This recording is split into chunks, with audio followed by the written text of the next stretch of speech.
इस वक्त अभी आता हूं आपके पास। हिमाचल के हमीरपुर का रुख कर लेते हैं क्योंकि गृह मंत्री अमित शाह अभी संबोधन वहां पर दे रहे हैं।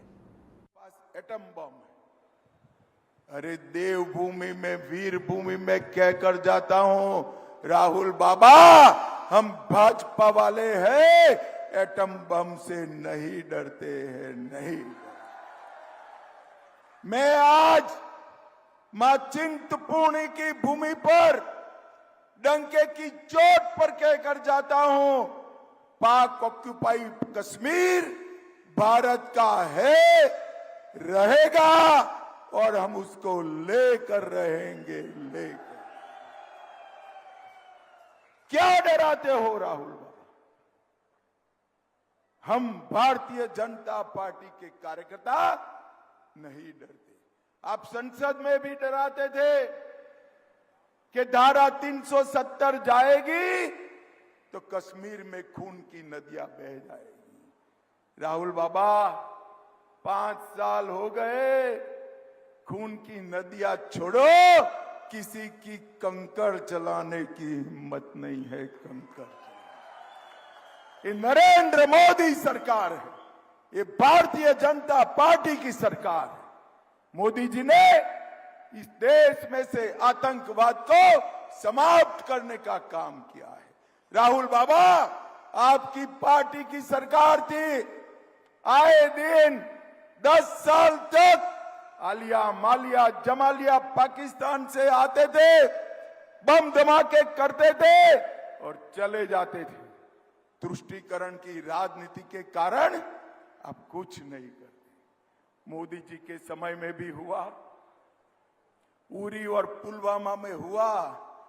मोदी जी ने 10 ही दिन में सर्जिकल स्ट्राइक, एयर स्ट्राइक कर पाकिस्तान के घर में घुसकर आतंकवाद का सफाया करने का काम।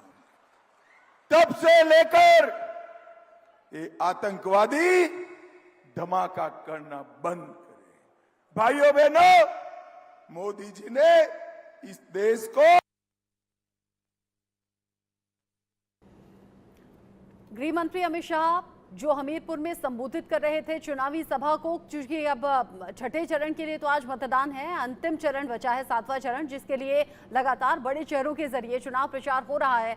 गार्गी जी, राजीव ने जो सवाल किया था उसका भी जवाब दीजिएगा। साथ ही साथ गृह मंत्री अमित शाह, चूंकि लगातार जो बड़े लीडर्स हैं वो आजकल पीओके को लेकर लगातार बोल रहे हैं, कह रहे हैं बस अब कुछ वक्त बचा है, जल्दी भारत में विलय हो जाएगा। क्या वाकई ये होने वाला है?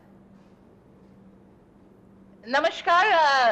मुझे क्या लगता है, मैं एक बात बताऊं कि ये क्यों बोला जा रहा है होगा, हम सब चाहते हैं हो जाए, लेकिन वो बात नहीं है। देखिए, बीजेपी के ना मेजरली जो 3 कैटेगरी होते हैं वोटर्स के, हम थोड़ा एनालिसिस करें। एक तो जो है जो लोग विचारधारा से जुड़े हुए हैं, जो लोग खुश है कि राम मंदिर हुए हैं, काशी का कॉरिडोर, उज्जैन, ये जो हिंदुत्व के जो जागरण हुए, हिंदू जागरण लास्ट 10 साल में, ये एक कैटेगरी है। जो दूसरा कैटेगरी है बहुत स्ट्रॉन्ग है, जो नेशनलिस्ट राष्ट्रवादी लोग है। तो वो जो राष्ट्रवादी लोग है, जब ये सुनते हैं कि आज देश हमारा 5th लार्जेस्ट इकोनॉमी है, 10 साल में कोई मेजर हमने टेरर अटैक देखा नहीं है, हमारे भारत में जो वांटेड टेररिस्ट है, आतंकवादियों को मारा जा रहा है पाकिस्तान में, और ये जो एक स्ट्रॉन्ग इंडिया, एक विश्व गुरु बनने के रास्ते में है, दुनिया में भारत का जो छवि है ये बहुत ही उज्जवल है। तो इसके लिए जो राष्ट्रवादी लोग है ये बीजेपी के साथ है।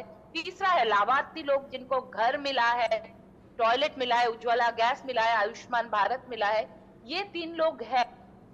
चौथे कैटेगरी है, मैं आपको बताऊंगी, ये स्विंग वोट्स। तो मैं बहुत बीजेपी के स्पोक्सपर्सन के, ये जो स्विंग वोट्स है ना, ये फेंस सीटर्स है, ये इधर भी आ सकते हैं उधर भी जा सकते हैं। तो ये fence sitters last 48 hours 72 hours में डिसाइड करते हैं। तो वो लोग तब सुनते हैं। ये आप देखना एक चीज, हर फेज से पहले अगर आप देखेंगे जो मोदी जी के इंटरव्यू होता है, सारे बड़े चैनल्स में किया, कल भी मैंने एक बहुत बड़ा ऑडिटोरियम में दूसरे चैनल में देखा, तो ये जो हो रहा है उसके पैरेलली विपक्ष का कुछ नहीं है। ये स्विंग वोटर्स जो है, ये बीजेपी का इंक्रीमेंटल वोट है, ये 3 कैटेगरी के बाद। यहाँ पे बीजेपी अगर काम करेंगे तो बीजेपी का ऑब्वियसली निश्चित तो है, तो यहाँ पे सीट्स बढ़ेंगे। तो ये लोग जो है ना, तो विपक्ष के पास लीडर कौन है, उसके ऊपर से केजरीवाल का ये झंझट देख रहे हैं, पंजाब में आप और कांग्रेस लड़ रहे हैं, केरला में लड़ी, ये सब जो ये स्विंग वोटर्स डिसाइड करते हैं। तो इन लोगों के लिए भी जब देखते हैं कि हाँ देश का नाम उज्जवल हो रहा है, ये वोटर्स भी ऐसे में जगते नहीं हमारा देश का नाम मतलब उज्जवल हो रहा है, बहती हमें धारा के strong साथ leader बहने चाहिए। वाले वोटर्स तो हैं ये स्विंग वोटर्स। हाँ हाँ, ये लोग तब आ जाते हैं, स्विंग वोटर्स है।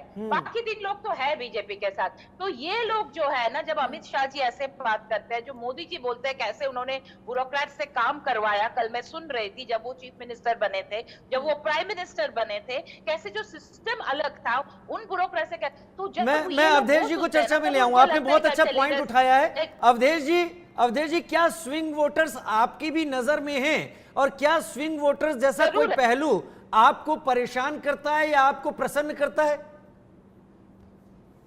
देखिए राजीव जी, जो बहन जी बता रही है बिल्कुल सही बात है, लेकिन एक बात मैं बता दूं, इस समय देश का हर नागरिक जो है ना, देश के विकास के लिए वोट कर रहा है। मैं एक छोटा सा उदाहरण दे रहा हूँ, दिल्ली की हम बात कर लेते हैं। दिल्ली में हमारे 7 सांसद रहे हैं, 2014 में भी थे, 2019 में भी, 2024 में भी पूर्ण बहुमत के साथ 7 के 7 सांसद हमारे आएंगे।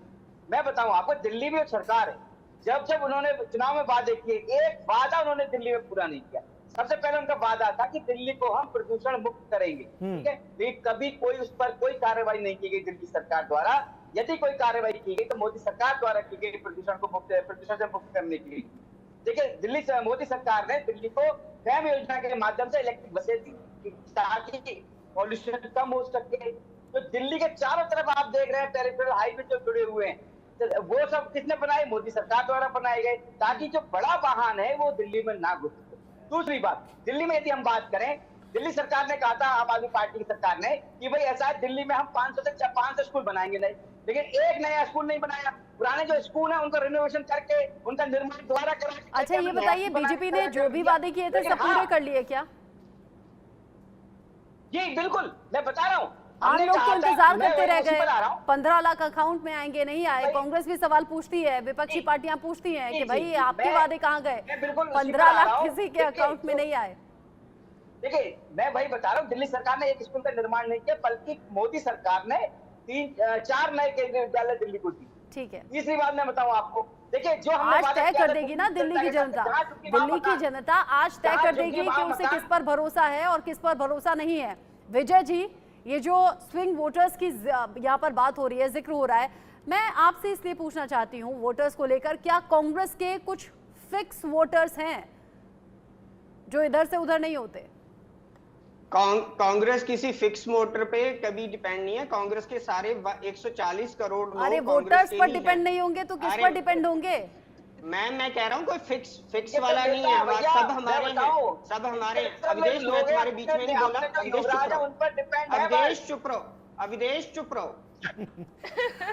दिल्ली में जो डेवलपमेंट हुई है, देखिए ऐसा है। पहले विनम्र निवेदन मैं एक कर देना चाहूंगा, मॉडरेटर की भूमिका हमें निभाने दीजिए। आप लोग अपने दलों का नेतृत्व कीजिए, किसी को चुप करना या ना करना ये आप मत करिए। आप चुनाव पर अपना ट्रेंड, अपना सोच बताइए। तो ये क्या तरीका हुआ? मैं तो नहीं बोला था ना। अच्छा, नहीं, देखिए मैं इंटरप्ट कर रहा हूं ना। अच्छा बोलिए, वक्त कम है। दिल्ली में जो डेवलपमेंट हुई है वो सिर्फ कांग्रेस पार्टी के 10 साल के रूल में 2004 से लेके 2014 तक हुई है। माननीय स्वर्गीय शीला दीक्षित ने 15 साल डेवलपमेंट की है। मेट्रोज हो दिल्ली में, यूनिवर्सिटीज हो दिल्ली की, सड़कें, दिल्ली के इलेक्ट्रॉनिक वाहन, ये सब देखिए इसमें तो कोई डाउट नहीं है कि स्वर्गीय शीला दीक्षित जी जब दिल्ली की मुख्यमंत्री थी, इसमें कोई डाउट नहीं है विजय जी। दिल्ली के लोग बखूबी जानते हैं कि दिल्ली में किसने दिल्ली की काया पलट कर दी, या फिर दिल्ली में जो अच्छी सड़कें दिखती हैं वो किसकी देन है। मैं आज की बात कर रही हूँ, आज के लिए मैं आज की बात हमारा न्याय पत्र है। 3 साल से हमारे नेता राहुल गांधी, मल्लिकार्जुन खड़गे सड़क पे हैं, उनके साथ सारी कांग्रेस की टीम सड़क पे हैं। सारे राज्यों में, सारे डिस्ट्रिक्ट्स में हमने लोगों के साथ कांटेक्ट बनाया है, उसका न्याय पत्र बनाया है, जो लोगों का न्याय पत्र है, कांग्रेस पार्टी का न्याय पत्र नहीं है। उसमें जो गारंटियां दी गई हैं वो लोगों की गारंटियां। ठीक है विजय जी, थोड़ा समय कम है, गार्गी जी का संक्षेप में जवाब लूंगा। गार्गी जी, तो फिर कांग्रेस सड़क के जरिए सत्ता तक जाने की कोशिश कर रही है, सारे नेता सड़क पर हैं, विजय जी कह रहे हैं। वो तो कांग्रेस की जो स्पोक्स पर्सन वो बोल रहे हैं, मुझे हंसी आ गई है कि सड़क, मुझे ये नहीं लगता है विजय जी, ऑब्वियसली आप स्पोक्स पर्सन है, वो बहुत ही ऑब्वियसली ऑप्टिमिस्टिक होंगे कि कांग्रेस को भी अपने देखिए, दिल्ली में आप 2 ही सीट में लड़ रहे हैं और यूपी में आप कितने सीट में लड़ रहे हैं? तो आप जब 2 सीट में लड़ रहे हैं दिल्ली में, और आप दिल्ली में आज नहीं, असेंबली दिल्ली में 3 0 सीट पर है, गए 3 हैं। सीट। लड़ रही है तो कांग्रेस। लोकसभा में 7-7 था।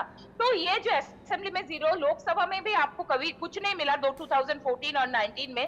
जो आप बात कर रहे हैं तो प्रैक्टिकली तो बात कीजिए बट ना। आशावादी और अगर होना आप अच्छी मनोज बात है। तिवारी के अगेंस्ट में, अगर वो हाँ, उम्मीद रख आशावादी रहे हैं तो होंगे। ये अच्छी बात है। मेरे ख्याल से वो मेहनत करते गठबंधन रहना की चाहिए। बात कर रहे हैं, वो जब भी बात कर रहे हैं मनोज कांग्रेस तिवारी की गठबंधन की बात कर रहे हैं।